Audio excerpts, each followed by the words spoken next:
can have serious repercussions for the employees and the organization alike. Severely bullied workers may suffer a variety of health consequences, including depression and anxiety disorders. Bullying can also diminish productivity and morale and lead to higher absenteeism and turnover. It can even increase employee benefit costs and the risk of legal action. On occasion, resulting bad publicity can tarnish the organization's reputation. Good evening. Tonight I'm here to talk to you about workplace bullying and how it directly negatively affects your business and your bottom line. I will tell you exactly what workplace bullying is and exactly how you can prevent it.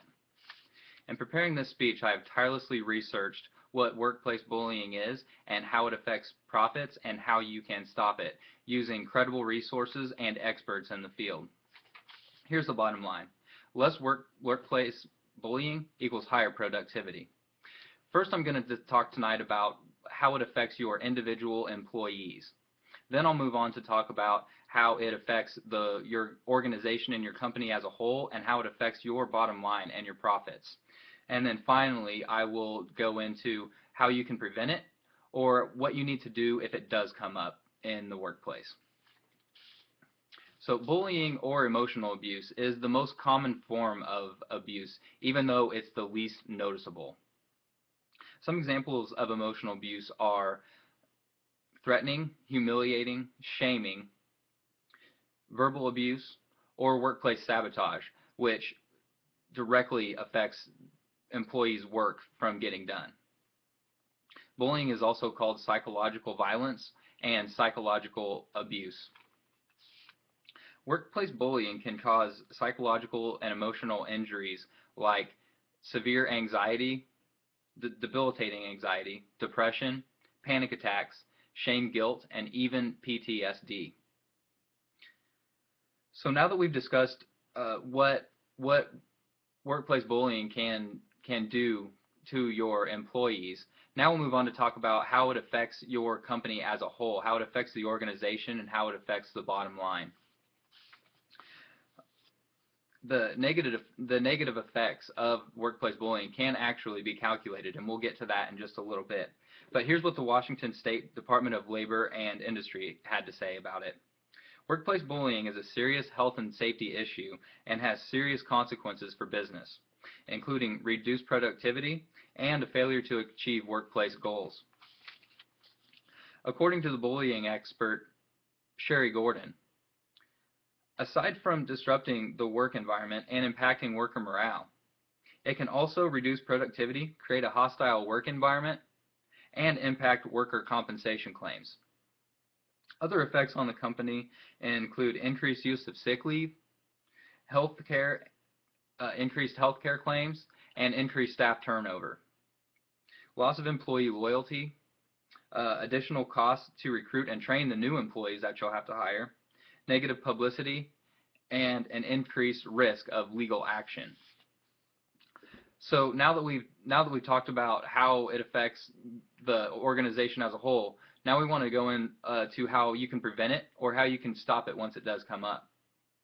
So the cost of doing business can be greatly reduced by just putting measures in place preemptively, preventative measures in place to prevent bullying, and by acting quickly if it does happen. That's the key, is to act quickly when it does happen.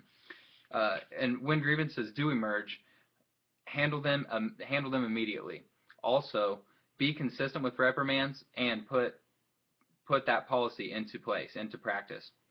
Target the behavior and not the individual. Most times, workplace bullies have been victims of emotional abuse themselves, and therefore that behavior tends to seem normal for them, and that's how they think that they need to interact with other employees, or how that they can accomplish their goals. Quantifying losses to the company can be calculated by time that's spent dealing with workplace bullying, the training that's incurred, the training that you have to go through, and the recruitment for the new employees that you have to take on after losing them, and also the resources that are used when dealing with the disciplinary actions, all the time and money spent dealing with discipline. So first we talked about how workplace bullying affects your individual employees on an individual level. And then we moved on and discussed how it affected your organization as a whole and how it risks your business. And finally, we talked about what you can do to stop it, or what you need to do once it does arrive, if it does come up. So here's the bottom line. Less workplace bullying equals higher productivity.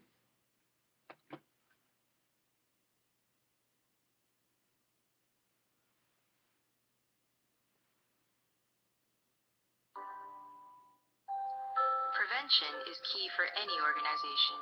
It starts with leaders who encourage mutual respect in the workplace and send a message that bullying and similar behaviors will not be tolerated.